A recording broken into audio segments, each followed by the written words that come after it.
Somali Hogan here with the Small Business Development Center. For those of you who are here with us for the next hour, this is going to be extremely helpful and extremely important information for you to have for your business if you're looking to do some market research and rebranding your business, getting ready to reopen your business. That's the whole purpose of this webinar series. Last week, we talked about a lot about emotional well-being. We had a great webinar on Friday about the PPP loan program. We had questions and answers, tons of good information. This week is all about reopening your business. And today we are here to talk about market research and rebranding with Meghan Lynch, the CEO of 6 Point Creative. And I'll be getting started in just maybe give it another minute or so. I see the attendee count rising, so I'm just waiting for a few more people to join us. We have about 40 people registered for today's webinar. While we wait to get started, I just want to remind you that if you want to ask a question, you can do it two ways. You can go to that Q&A button that pops up when you hover towards the bottom of your screen. You see my image, you see my video. You move your mouse just underneath the video. A bar should pop up if you have Zoom downloaded in your computer. A bar should pop up and there should be a Q&A button there that you can click and enter your question there. Or you can also click on the participants icon and raise your hand, and we can unmute you at the appropriate time so you can ask your question. And again, this webinar will be recorded, just so you know, just so you're aware of that. We cannot see your video. I don't plan or intend on seeing anybody's video today. If you do want to ask a question verbally, we'll just hear your voice. Okay, so we're at 30 attendees, so let's get started. Good day, everyone, and welcome to today's webinar. My name is Somali Hogan with the Small Business Development Center. Thank you for joining us today. I am proud to be one of the local business technical assistance organizations who is hosting this series of webinars, along with the Small Business Development Center, the Center for Women Enterprise SCORE, Valley Community Development, as well as the Master of Capital Corporation, Franklin County CDC. And thank you to our stakeholders, the Small Business Administration, the State of Massachusetts, and the Executive Office of Planning and Economic Development, as well as the UMass Amherst. So thank you so much for joining us today. We're going to show you a list of contacts for all the folks who are making these events possible. You can reach out to us with any of your questions. We are here to help you. And today we're going to be focusing on marketing and rebranding, but there's a lot of other questions that we know you have about running your business, especially during these times of crisis. And as you reopen your business, you're going to have a lot more questions. So I'm showing you on the screen contact information for a lot of the folks in this area who can help you with those questions. And I will show you this at the end as well. Quick commercial for tomorrow's webinar at 1 o'clock. We will be talking with a panel of business owners who are local here, and we're going to be talking about marketing and the tools that they use to engage and connect with customers. So I wanted to make sure you knew that. On Wednesday, we have Adapting Your Business's Safety Policies, an example from business owners. That'll be Wednesday at 1 o'clock. And on Thursday, we're doing Connecting with Your Customers via Facebook. So we have quite a big lineup of webinars this week. I hope you can join us for all of them. Without further ado, I'd like to invite Meghan Lynch, CEO of 6 Point Creative, to give us her presentation today. Thank you, Meghan, for joining us. Thanks so much for having me. I'm excited to be here. And I think this might be one of the first webinars that I've done that's actually like about reopening your business. So that's really exciting to hear that change in tone. I think everybody's starting to feel a little bit more optimistic and starting to look towards the future. So that is awesome. So just thanks everybody for joining today. I was asked to give a presentation on market research and rebranding. And just so you guys know a little bit about me, my name is Meghan Lynch. I'm the CEO of 6 Point Creative. We are a brand strategy, brand positioning firm that's located in Springfield, Massachusetts.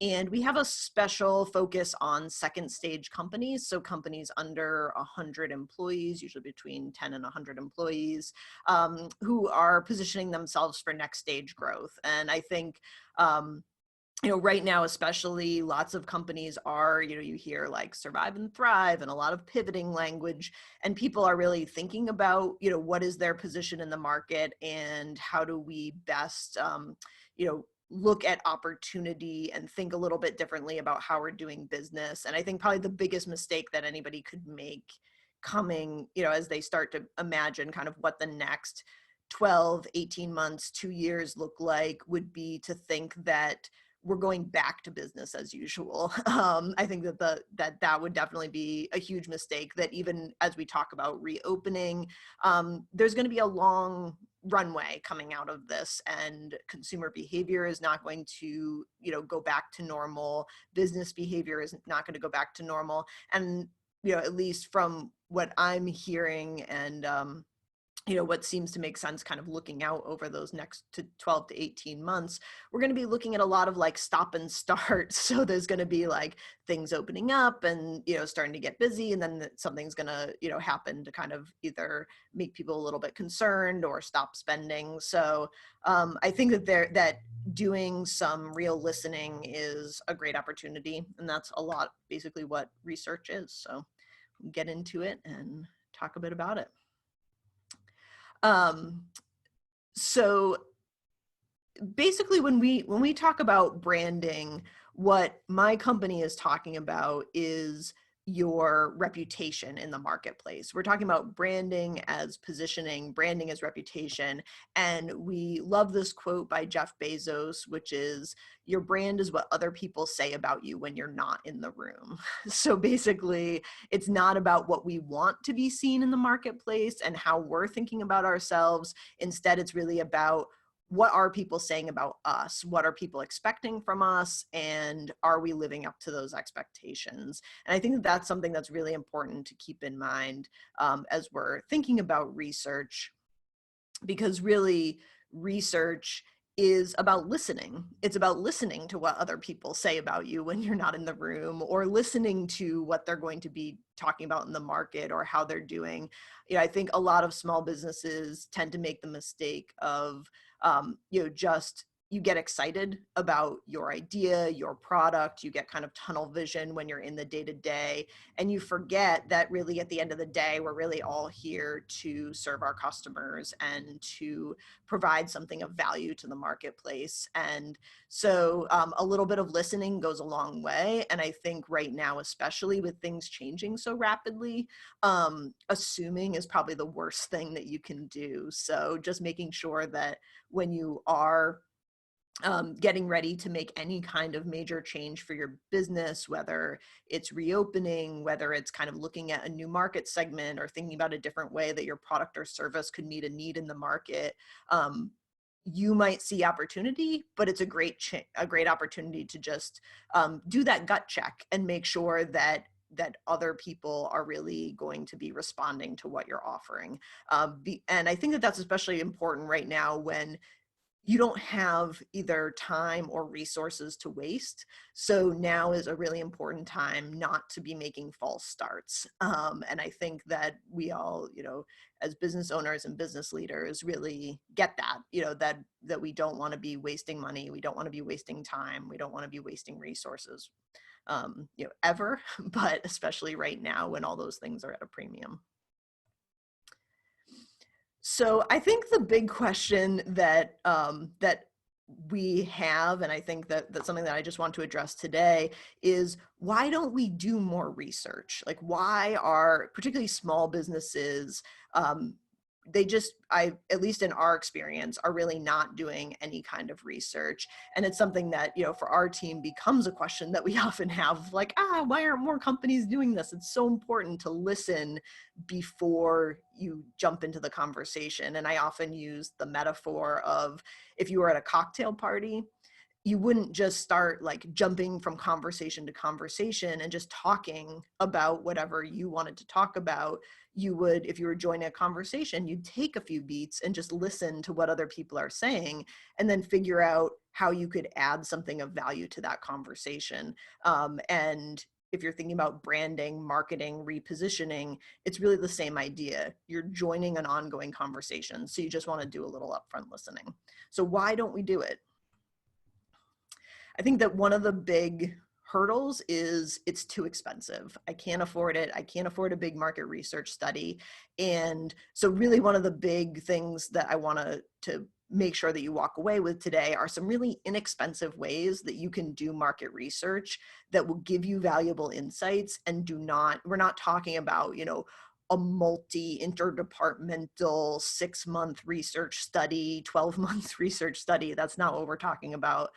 We're talking about some easy ways to listen before you jump into the conversation.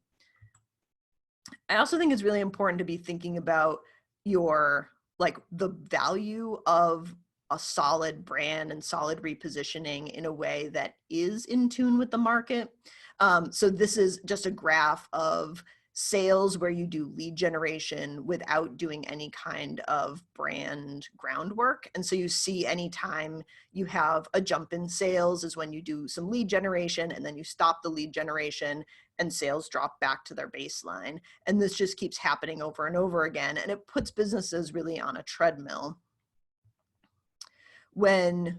Sorry about the messed up fonts, but when you are doing a branding campaign, one of the things that they find is that when you do lead generation in conjunction with a brand campaign, you start to see what's called brand lift. And so when you run a lead generation campaign during that time, you'll start to see the leads go up further. And then also if you ramp down that advertising, it's the dip is lower. So you start to see, you're kind of like getting off the treadmill, so you can actually stop spending on lead generation, or you can ramp down that spending a little bit and not see a huge drop off in, calls, sales, prospects. Your funnel will still stay high if you're doing a split between lead generation and brand awareness activity. The other thing that brand gives you is it truly affects like your basic business metrics. So companies that run strong branding campaigns have 2 times the sales volume. They also have a lot higher profitability. And a lot of that comes from, they show an 11 times decrease in price sensitivity. And in kind of layman's terms, basically what that means is, for anybody who's seen the line at Starbucks right now, I drive by it pretty much every day, people are willing to pay more for the same product. So I might be willing to pay $5 or $6 for a cup of coffee if it's Starbucks, even though I can make it more cheaply at home or get, 99 cents for a gallon at Cumberland Farms. I'm a lot less price sensitive if I'm a Starbucks loyalist than I am if I'm, just kind of an average Joe consumer. And so I think any brand can do this. And so, but really finding customers that you connect with and who really connect with your value proposition can make sure that you can really, you're not having to drop prices, you're not having to run discounts, you're actually able to raise prices and not have customers be price sensitive or lose customers. And so you can't create strong branding campaigns like this that connect with customers, that increase your sales, decrease your price sensitivity, decrease your price per lead, if you are not actually listening to your customers. That all has to be done first. And so I think that when companies say, well, market research is too expensive, I can't afford it, I think that there are some simple ways that you can afford it that we'll go through later. But I also think that it starts to make the case of you can't afford not to do it. If you can't create a brand that connects with customers, if you can't control that conversation that's happening about you when you're not in the room, you're really missing out on profit. You're missing out on sales. You're missing out on a lower cost of marketing. And that's all stuff that we can't afford to not have right now. I think that the other big roadblock that businesses run up against is they just don't know how. Like, market research sounds very technical. It sounds, probably a little bit intimidating. And so what are some easy ways that we can do market research that it's really not as complicated as people want to make you believe? If you just think about it as listening, then it starts to become a lot more easy to do, and you don't have to really have that barrier, that feeling of like, I just don't know how to do it. So the point of this webinar is to just remove the excuses.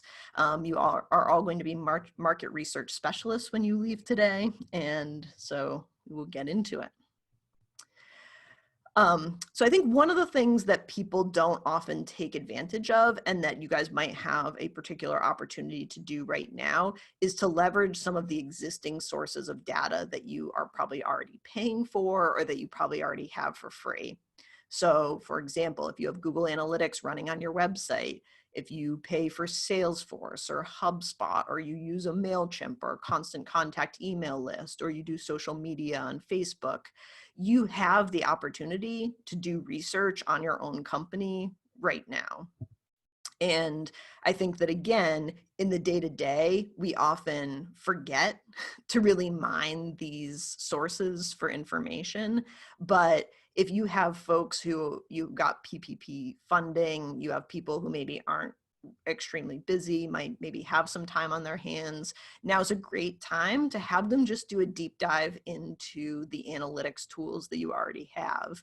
And one of the things that I would really have them be looking for are trends. They're looking for a story to tell. So what are you doing this year as opposed to this time last year?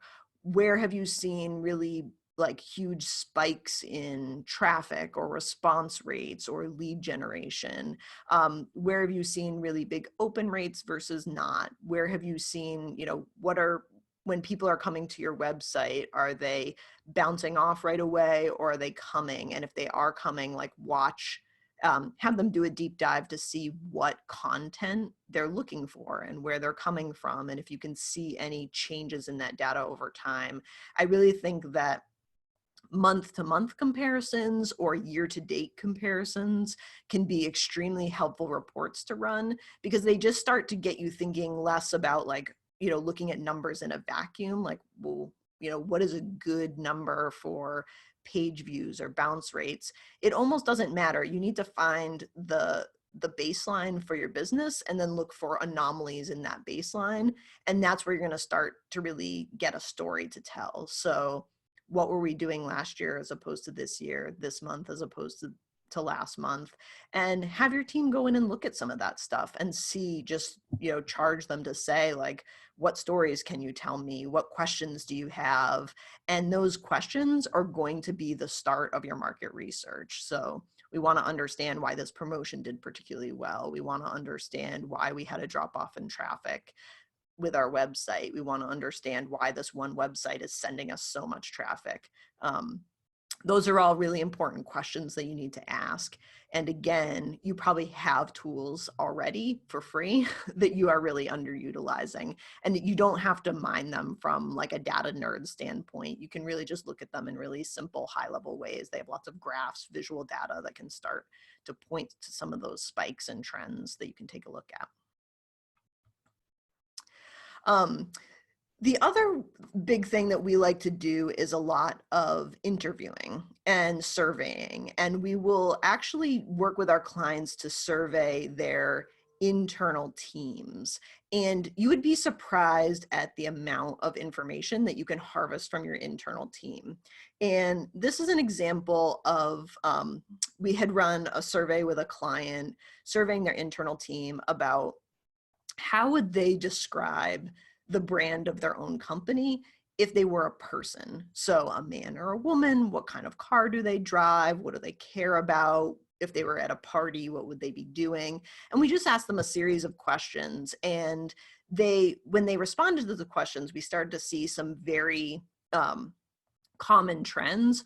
Almost everybody described the company as a woman who drives a Toyota sedan, who cares about community and security and family, and is a social facilitator at parties, the person kind of helping put everybody at ease, making sure that the tables are stacked with drinks and snacks. And it was really, really interesting, because this very company was planning on a marketing pivot, really a positioning pivot to a totally different industry with a new kind of customer that they hadn't dealt with. So at the same time we were talking to their team about how they would describe their own brand, their own company, who they would be, we also were asking them questions about their new customer. So in the conversations that they had been having with this customer, who were they? What did they care about? Kind of asking them some of the similar questions. And we started to see this persona board. So we had somebody who is a security professional, a retired police officer, drinks Maker's Mark, goes fishing, a very masculine persona started to really develop, that we were all of a sudden saw this huge gap between who this company was. This woman, helper at parties, drives a Toyota sedan. How is that person going to talk to this person who we nicknamed Brad? And what came out of that was tons of creativity, where the company started really talking about Brad as this new persona and started to think about ways that they could connect this more like maternal protector persona that they naturally have with this person who they're really trying to reach as somebody new. How do they connect? What do they have in common?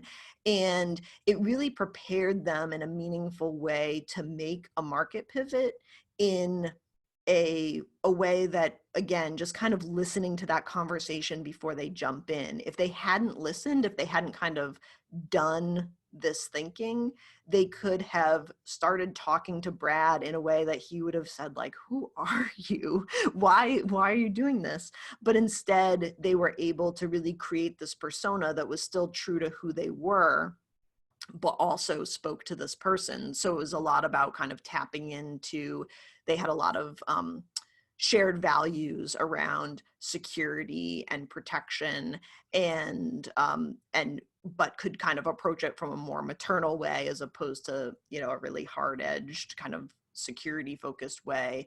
And it was something that again, just sparked a lot of creativity and conversation that was really meaningful. It helped our team create a brand that really resonated, but it also helped their team start asking the right questions.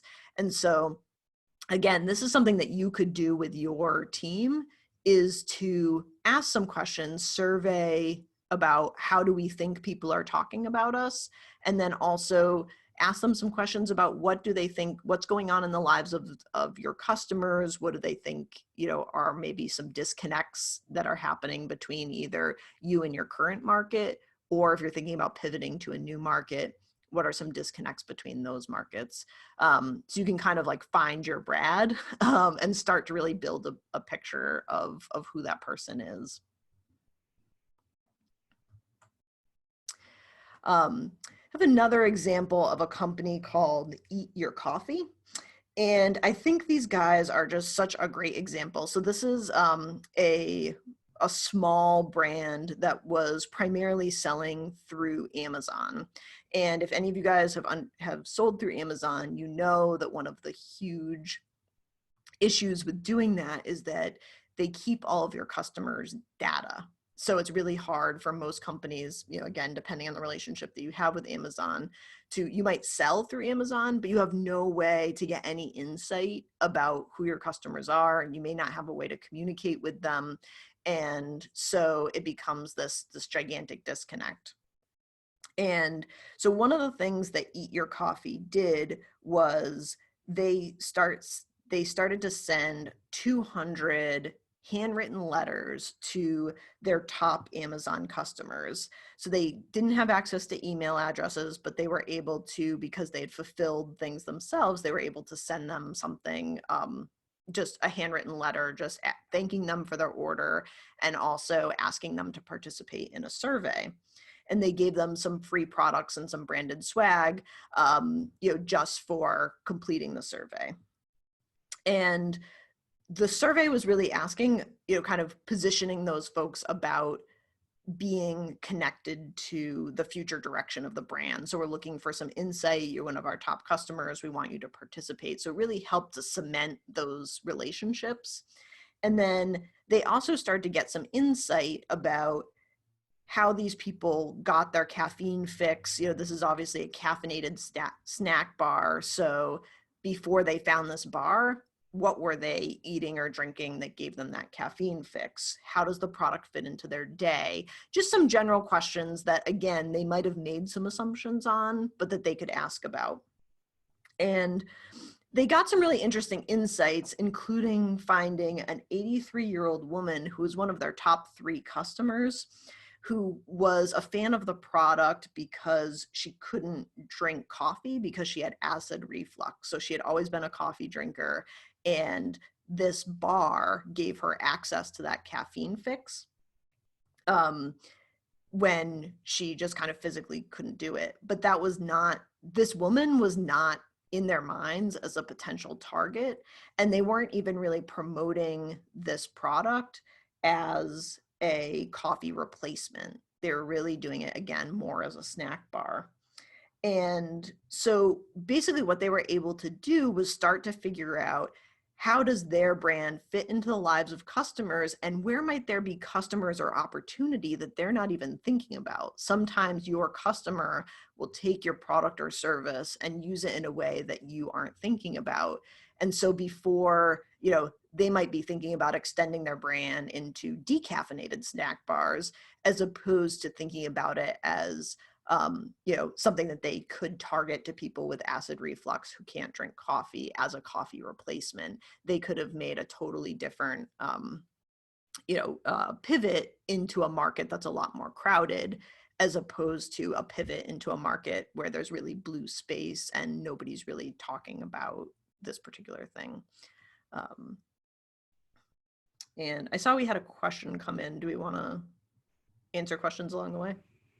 Sure, go ahead. Yeah, we have a question here from, let's see here. Maylena asks, what are your market research advice for the travel industry with destinations in the Caribbean? Is there a market research specialist you can recommend? Ooh, that's a great question.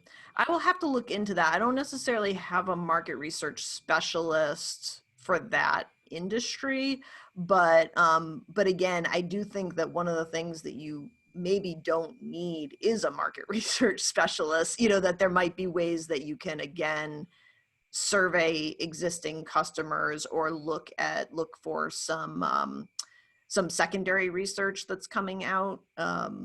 But definitely, yeah, if you, I will write down that question and see if I can come up with some kind of recommendation for her. Going back to the point that you made earlier, though, about listening to customers, if you were a travel agency, how would you, what have you seen, Meghan, in your experience, ways that travel agencies or people in the travel industry have listened to their customers? Yeah, well, I think it's like the travel industry is a great example right now, because you really do need to be asking questions all the time, and almost probably on like a weekly basis, of how people are feeling about travel right now. I think, again, this could be a time where it's a mistake to look back at old models of research or the way things used to work with these kinds of things, unless you were looking at maybe like disaster type case studies. But I think right now for travel industry, one of the big questions is about consumer confidence. So when do I, as a consumer, feel like it's safe to start traveling again? And, I think that there's going to be probably like 2 camps of the people who are like, oh my gosh, I've been putting my family vacation on hold and I don't care, like kind of forget the safety piece. I just want to travel. Or for the business folks who, are just like, they need to travel to get their work done. But for the travel industry, that's, more based on people who, are doing, kind of saving up and doing a family vacation.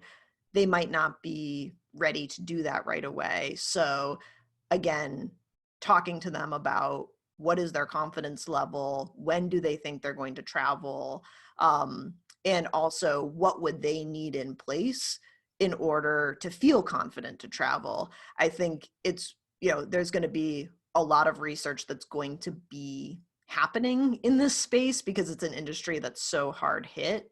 But I think it's also where if folks have lists of past customers, or even just surveying more general survey populations, you can really start to get a beat on who are the people who are feeling ready to travel and who aren't. And I think that kind of listening is just super important right now and really valuable. And also not assuming that how people feel 2 weeks ago is how they're going to feel in 2 weeks. Right. And that's a really great point, and that can be used for any industry, really. If you have an email list, if you have customers' contact information, you have the opportunity to reach out right now and find out how they're doing. So how you do that is a topic perhaps for another conversation, as to, what you put in that content, in that letter, that email. But the tools are there for you to use. Are there any other examples you wanted to share with us as well? Yeah. So this actually leads nicely into one of the other tools that we've been using. We've been using it internally with our company, and we've been also recommending it to clients. And it's creating what's called a top 25 list for your company. So who are the top 25 customers, prospects, vendors, key advisors, people who are important to your company and your business, not just now, but in the future, and start to create a list of 5 of them that you're reaching out to every week, 5 that you're reaching out to every other week, and 15 that you're reaching out to once a month. And when you're reaching out to them, you're not reaching out with just like an email blast, but you're reaching out with a phone call or some kind of interactive conversation, just to ask them, how are they doing? What are they worried about? What opportunities are they seeing? Really getting a beat on how those people are acting and what they're seeing in the marketplace.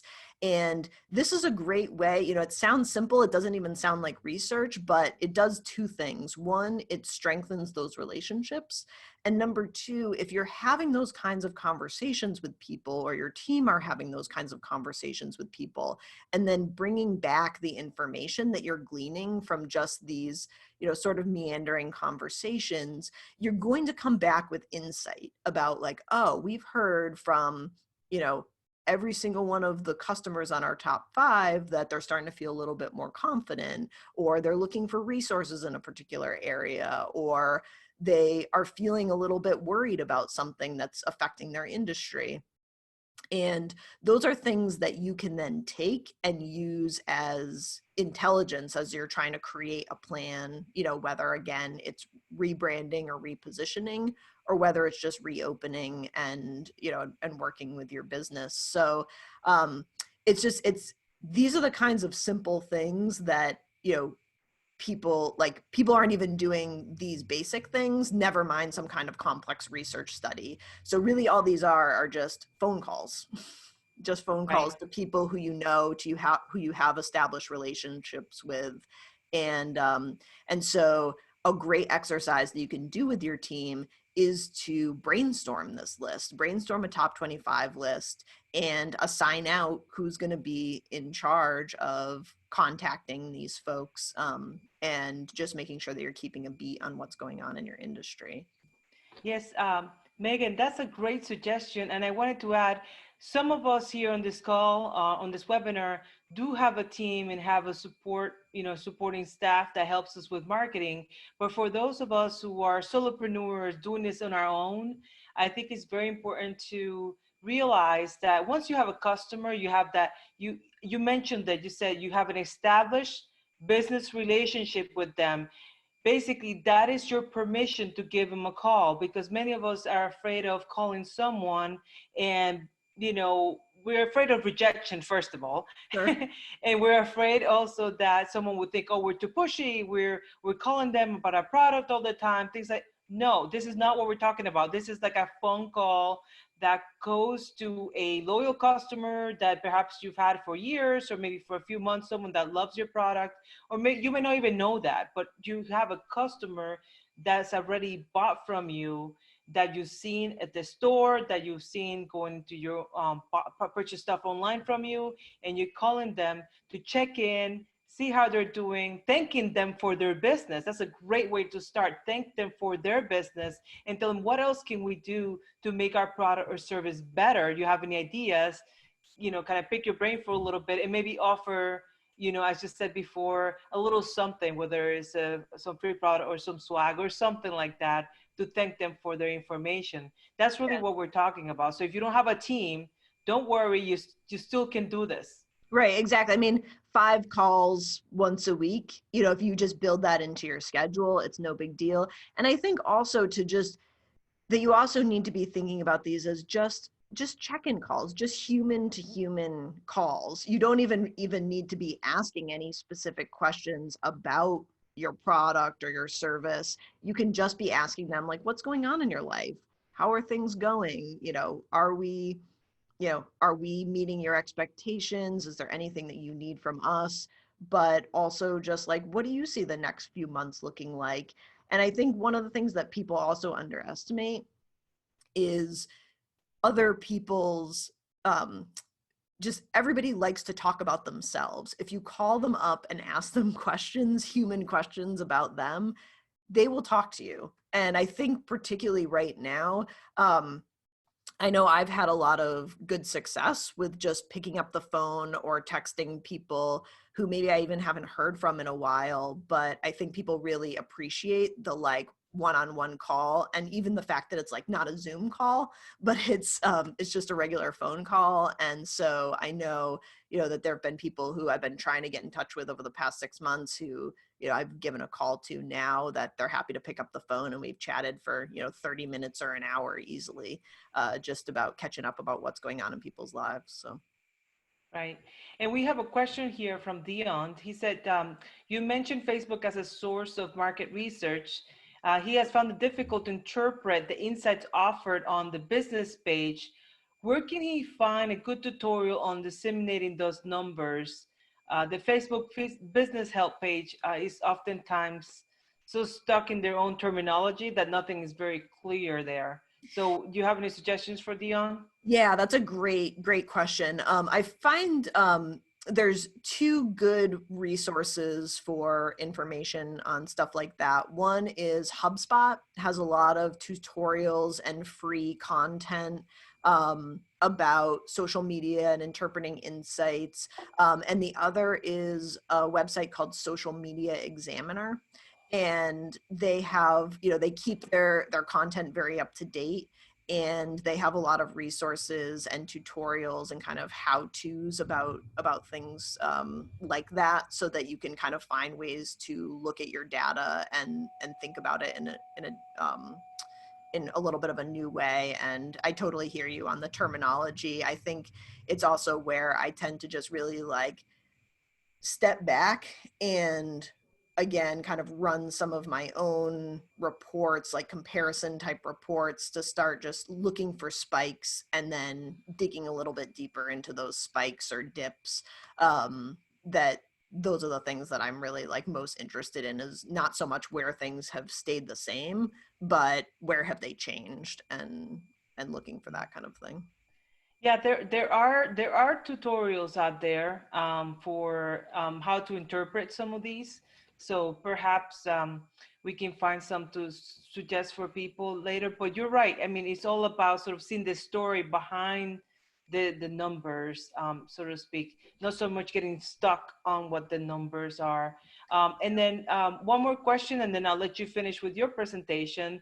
It's we have Kevin here, who's a photographer, and he communicates with clients. He sees clients about once a year or every few years. How would you say the best way for someone like that to communicate with their customers? So I think that it's where you do want to probably have some other touch point with them that you're keeping up regularly. So whether it's like a newsletter, an email blast, invite them to like you. If you're a photographer, you want them to all be following you on Instagram if you can. Find some way. It doesn't have to be all of those things, but some way to just keep people in touch with you, we definitely, go with the out of sight, out of mind mentality. So the one thing that you definitely don't want to do is just assume that people don't want to hear from you. But you also want to communicate with them in a way that makes sense for your brand. So I would say, like, if you are, if you're doing something like photography, making sure that you have a really strong Instagram feed and presence that you're keeping up to date and you're keeping people engaged in, that would be a smart thing to do.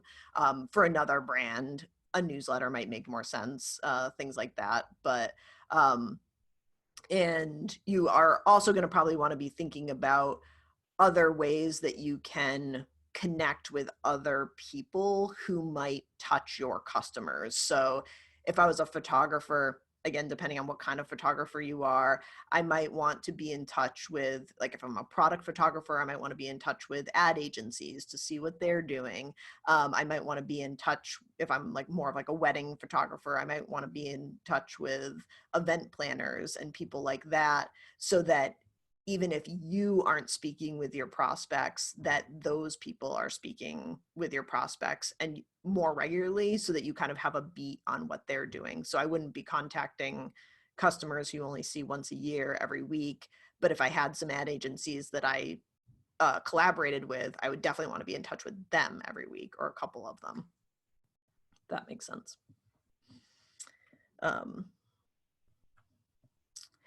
And then I think one other easy way to be thinking about research is just to, we use the phrase competitive analysis, which could sound like jargon, but really you can do a simple kind of homegrown version of a competitive analysis by just looking at the digital presence of your competitors. So pick, again, kind of have a list of a few competitors that you're keeping tabs on, and pay attention to what they're doing on their website, their social media, sign up for their email list, get it sent to your personal email, or have somebody in your company do that. Be reading their blogs, and don't just do it once in a while, but have like a regular hit list that you're going through. And some of the questions that you want to be asking are, how and what are they communicating? So, and why are they maybe communicating that? So if, for example, if you have competitors who maybe are going to be in states that are opening up a little bit earlier than Massachusetts, how are they communicating that, and to whom are they communicating it, and what channels are they using? And you can look at that and figure out, okay, where might there be opportunity here, or where might I want to kind of mimic what they're doing, or how do I do what they're doing in a way that's more appropriate to our brand? And then you can also start to ask your questions about, what are they assuming with some of their communications? Are there things that they're assuming about customer behavior or motivations with some of their messaging that you might want to pay attention to? Or are they assuming some things that you might think are not true? And then how do you kind of like do a little bit more of a deep dive and kind of think deeply about some of those things and come up with some of your own ideas or your own assumptions to start to kind of carve out some space for yourself. The other thing that you can do is to do a little bit of mystery shopping on your competition. So, again, sign up for their email list, follow their social media, maybe inquire about a product or service and see what they do. Are they going to send you something, or, kind of what does their onboarding process look like, or what channels are they available? A lot of people right now are using like instant messaging and things like that for communication, which, again, particularly right now when people can't be face to face, is a nice way. People are stuck home at all hours, to be able to have some of that instant messaging type sales activity going on, which also is a great opportunity to do some mystery shopping too, and just understanding how good that is, how good their system is, and also what kinds of questions are they asking, and what do they maybe know about customers that you don't know, or what are they missing about customers that you do know that you could leverage. So I think that that's all of those are kind of good, easy activities that you can do yourself, or you can assign to somebody on your team and just have them kind of come back to you with some insights and some ideas based on what competitors are doing. But the key is to not just do it once in a while, but to do it regularly enough that you start to notice changes and trends. So the whole idea with this is just to get started on something, to not let market research be something that is intimidating or that you're going to push off until you have more resources or more time. So that you want to really pick one and do it.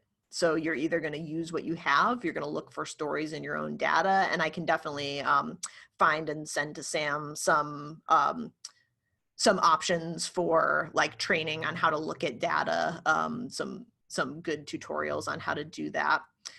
Maybe you're going to find your Brad, you're going to survey your team and talk to them about who your target customer persona is and what your brand's persona is, and kind of look at those together and look for gaps between the two. Maybe you're going to survey your customers and find that really unexpected super fan, that 83-year-old woman who has acid reflux who's using your product. You probably have some version of that, of this unexpected customer who really needs what you have, who you could use in the future. I also often will use the metaphor of really seeing the field. If you're a really good soccer player, you're somebody who can, kind of pick up your head and look down the field and see what other players are doing and start to anticipate behavior. And you absolutely can't do that without talking to other people regularly. If all you're going to do is kind of think in your own office about what's going to happen, you're just not going to have the insight that you need. So definitely be reaching out to your top 25, have those calls, have a beat on what's going on in your industry, in your market. With key vendors is another really critical piece. Like, you want to be able to anticipate supply chain disruption, or vendors that might have excess inventory, or other people who are critical to your business, that could either give you an opportunity or could potentially handicap you down the road.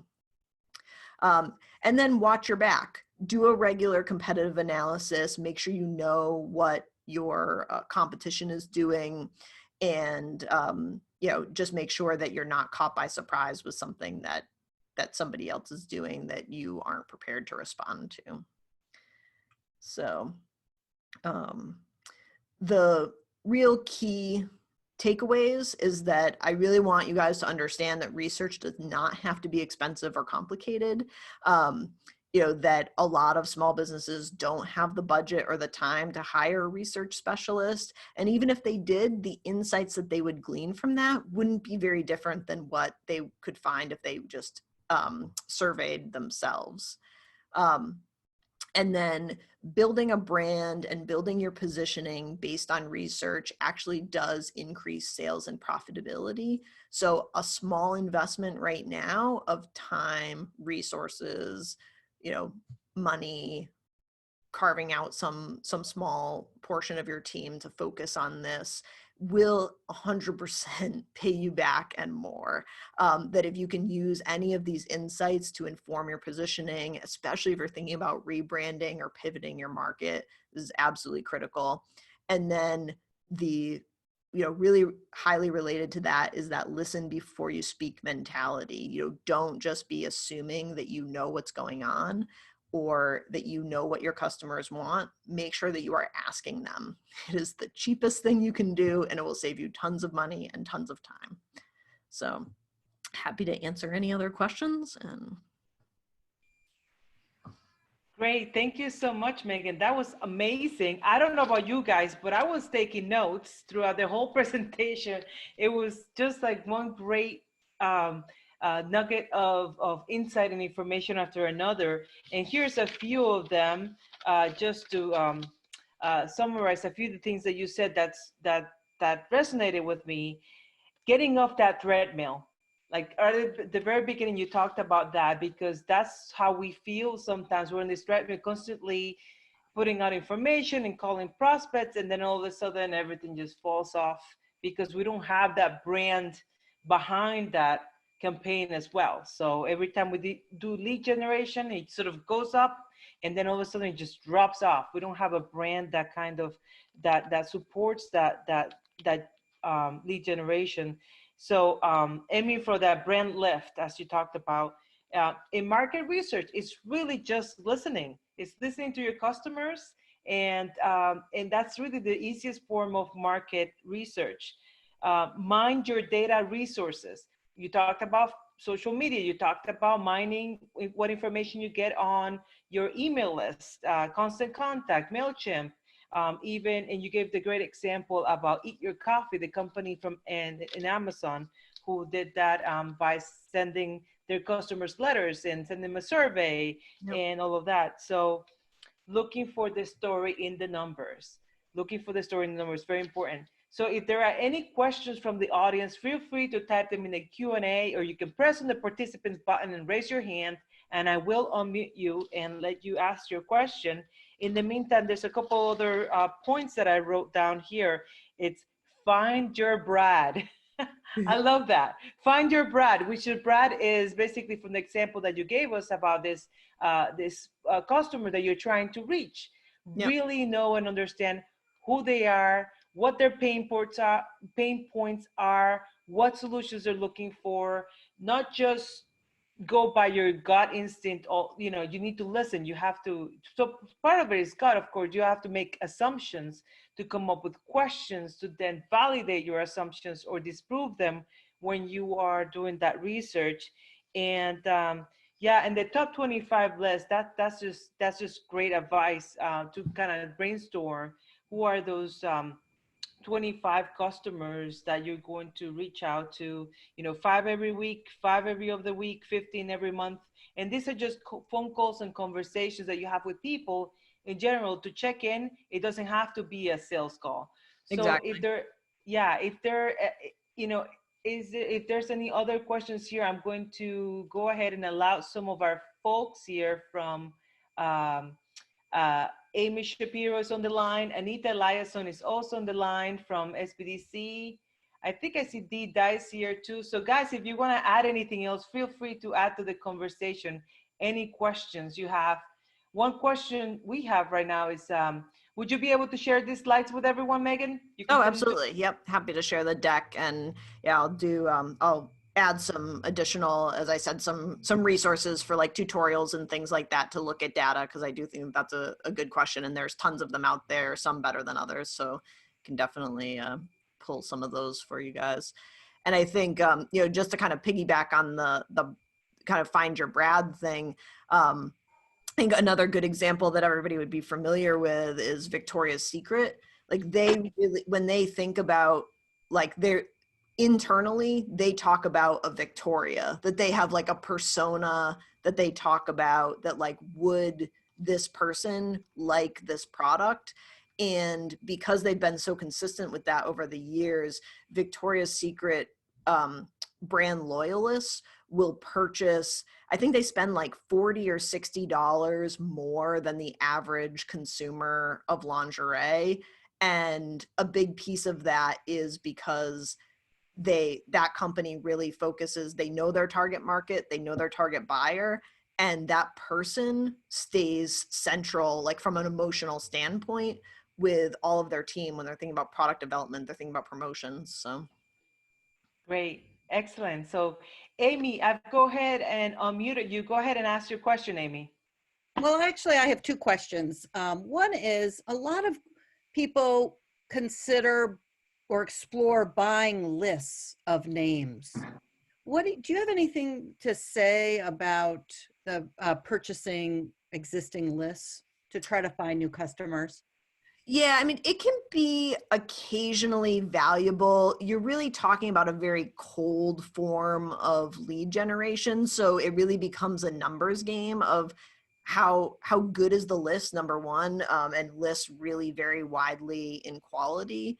And then also, how much money do you have to just throw at this so that you get a conversion rate that's high enough? As opposed to purchasing cold lists, I would really, really advise people to contact media in their space or other associations or things like that. And maybe as opposed to buying a list, do some kinds of sponsorship where sometimes you can buy like a dedicated email blast to an industry publication list, or if there's an existing publication that serves your industry, they can do like a dedicated email blast that comes from them, but showcases your product or service or content.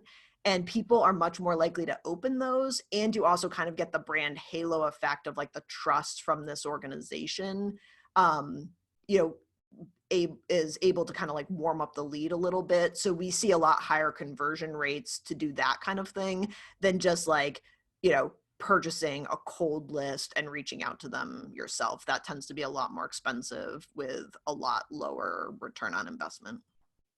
That's great. That's really helpful. Thanks. I have one more question, which is, in your experience, what do you see as the most challenging part of doing this research, this work? I think the biggest piece of it is to prioritize it and make the time, you know, kind of carve out the time and headspace that you need to think of good questions, to, you know, take the time to write out a survey and send it, to brainstorm with your team that top 25 list. I think with all the pressures that we have, it tends to fall down the priority list. So it's one of the reasons why I just kind of wanted to give people some whys about why they might want to prioritize it and what the return on that could potentially be, because that, to me, that's the biggest roadblock. It's not the actual doing of the work. It's carving out the time. Great, thank you. Dee, go ahead and ask your question. And Megan, could you go ahead and unshare your screen? Oh, sure, yeah. Thanks. Hi, Megan. This is Dee Dice from Valley Community Development. And I have found during this pandemic time that a lot of small business owners are not reaching out to their clients, their people. And I'm finding that very surprising.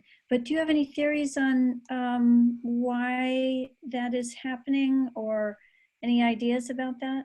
Yeah, so I think there's probably two different things potentially going on there. So one is that I think that people have been very operationally, like internally concerned. So it's like, oh my gosh, I just need to focus on what's in front of me and I'm firefighting. And I forget to actually use some empathy and put myself in the headset of my customer and think about what they might need from me right now.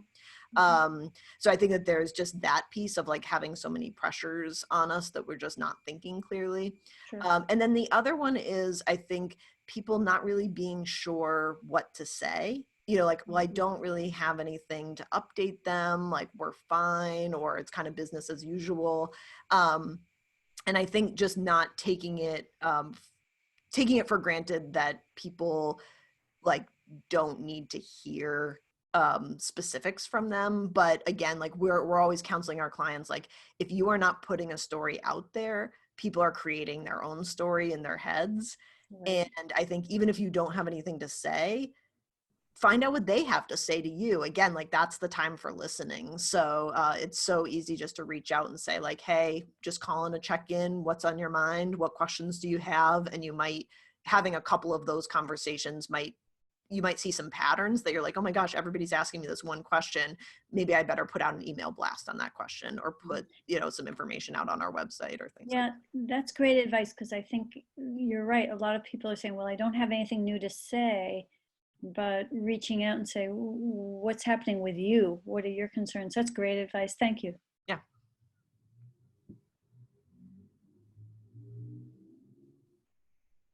Oh, you're muted, Sam. Oh, thank you. I go back between me muted and unmuted. So I'm looking to see if there's any other questions. And what I see is really great comments here. Everyone has seemed to found today's presentation very helpful, very valuable, and that's awesome. That's really what we wanted to do this today, especially as folks get ready to reopen their doors. We have time for one other question here. Anita, go ahead. You'll be your last question of the day. Okay, yeah, I do have a question. How far in advance should people update everything to let customers know that they're going to reopen? I mean, how much notice should they give people? I mean, can I ask what your business is? So Anita works with me. Okay. Megan, yeah, she's one of our business advisors. She's probably asking on behalf of one of her business General, owners. yeah. So I mean, I think again, like the more notice, the better. When if you are confident on the date that you're reopening, I think, you know, telling people early and often is always good advice. I think people can also assume like, I've said this once, everybody knows, and that would be 100% wrong. You know, like we definitely say like 7 to 12 repetitions, like people will need to see the information 7 to 12 times to remember it. You also want to send it over multiple platforms because it's like some people pay attention to their emails, some people pay attention to social media. Not assuming that telling people once means that you're done. So I think the earlier you start, the better. Just be confident in your date so that you're not telling people one thing and then having to backtrack it and then tell them again. Right. Well, that's great. Thank you for that, Megan. I lied. one last question here in our Q&A. Ellen had it up for a little bit. So Megan, you mentioned that purchasing a list is not necessarily a good idea if your goal is to acquire customers. How do you recommend you would go about acquiring a new audience members then? So new audience members, I mean, again, this varies really widely on your industry, but I think it's great to find, you want to be looking to see who's already talking to your target market and how do you kind of have them introduce you to the conversation. So again, like think about it as that cocktail party. It's a lot easier to walk up to a group when you know somebody in that small group who can be like, oh, hey, Megan, you know, tell us about your latest vacation or whatever. Gives you a little in, makes it a lot easier. And every business, every industry has those. They're just a little bit different. So maybe it's a trade show, maybe it's an organization, maybe there's small networking groups that pop up. Maybe there are expert advisors that would, you know, if you have a B2B product or service, maybe there's expert advisors who you could connect with, who could give you a warm introduction. But I think always, it's easiest to do a pivot or enter a new market when you have somebody, you can kind of partner with somebody who's already speaking to that audience. Right, and in this particular case, she's at a film festival. So one of the ways people go about acquiring new audiences, you know, there's different ways, right? If you have a table, you could put up a little like raffle and ask for people to put in their contact information. Perhaps you can chat with the folks who put together the event, perhaps ahead of time. See if you can get in some of their contacts.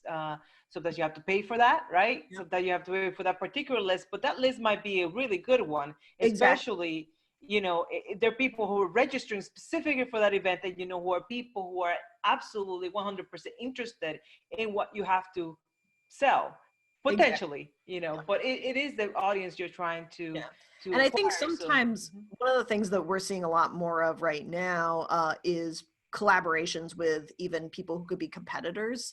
So if there's somebody else who's offering like a similar kind of content to what you're doing, maybe it could be also an opportunity to join forces of you give them access to your list, they give you access to their list, and maybe you both kind of like promote each other's content. So kind of like, if you liked this, you might also like this. And I think people are right now, everybody's sort of in the same boat. So I think people are a lot more open to some creative, even competitive collaborations right now, which I think can be really, really powerful if it's done thoughtfully. Great. Thank you so much. Once again, I want to thank Megan for being with us here today and doing today's presentation. Thank you so much, Megan Lynch from 6 Point Creative, for doing today's presentation. I'm also putting on the screen once again the contact information for all of the folks who are helping these webinars happen, from SCORE, Common Capital, Franklin County CDC, Valley Community Development, Center for Women and Enterprise, and myself, Samalit Hogan from the Massachusetts Small Business Development Center Network. I want to remind you, we have another awesome webinar tomorrow at 1 o'clock. If you haven't registered yet, please do. I think you'll enjoy it as well. We'll be another hour and we'll talk with three amazing entrepreneurs from our area who will share with you what they're doing to effectively communicate with their existing and potential customers. We have other great webinars coming up this week. Check them out on our page, mspdc.org. Meghan, again, thank you so much for joining us today. We really appreciate your time and have a great afternoon. Thank you. Thanks so much for having me. Thanks, everyone.